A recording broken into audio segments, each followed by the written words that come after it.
निवडणूक जाहीर झाली आणि अनेकांनी आपले नामांकन दाखल केले. त्यामध्ये राष्ट्रवादी काँग्रेसच्या वतीनं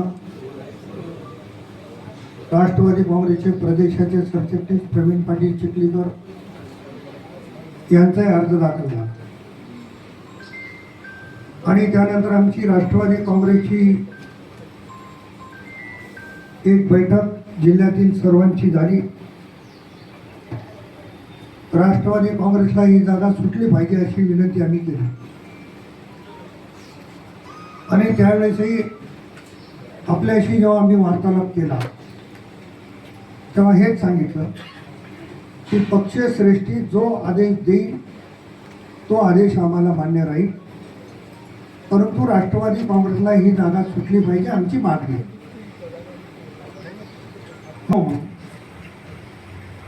प्रवीण पाटील चिखलीकर यांचा उमेदवारी अर्ज मागे घेण्यात येईल.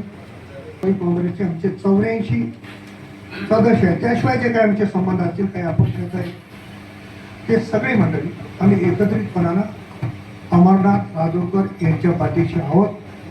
प्रवीण पाटील चिखलीकर यांचा उमेदवारी अर्ज ही पत्रकार परिषद संपल्याबरोबर मागात घेण्यात येईल. नांदेड विधान परिषदेच्या निवडणुकीसंदर्भात होणाऱ्या या पत्रकार परिषदेमध्ये सहभागी झालेले आमचे सन्माननीय आमदार प्रतापरावजी, महायुतीचे उमेदवार अमर राजूरकर, मंचावर उपस्थित असलेले माझे सर्व जुने सहकारी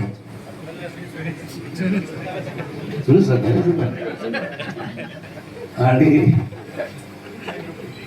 राष्ट्रवादी आणि भाजपाचे माझे सर्व पक्षाचे पदाधिकारी, उपस्थित पत्रकार बंधू आणि सहकारी मित्र, चेहऱ्यावर नूर आहे ना माझ्या हातात व्यवस्थित.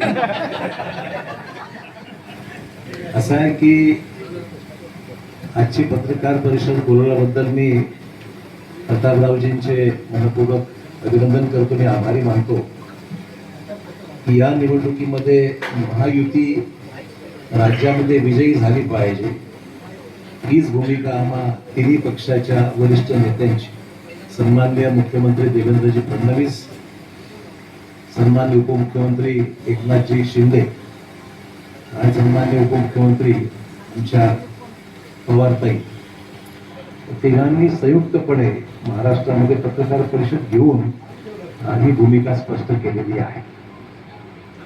युती होईपर्यंत जागा, कुठली जागा कोणाला मिळेल याबाबतची स्पष्टता ही 31 तारखेला सायंकाळी झाली. आपल्याला कल्पना आहे क्षण देणार आणि त्यामुळे स्वाभाविक आहे वेळ कमी होता आणि अनेक मित्र पक्ष आमच्या सहकारी मित्रांनी आपापले नामांकन पत्र त्यावेळेस दाखल केलं होतं. वेळामध्ये आपली जबाबदारी पार पाडली पाहिजे अशा स्वरूपाची सक्त सूचना या पक्ष नेतृत्वाने तिन्ही पक्षाच्या नेत्यांनी त्याची दिलेली आहे.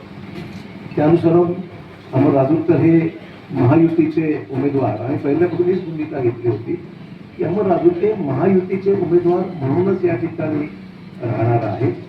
आणि शेवटी घोषणा झाली, मागणी त्यांनी केली होती, त्या घोषणेला अनुसरून तिन्ही पक्षाच्या नेतृत्वाने मान्य केली जागा भाजपला द्यायची.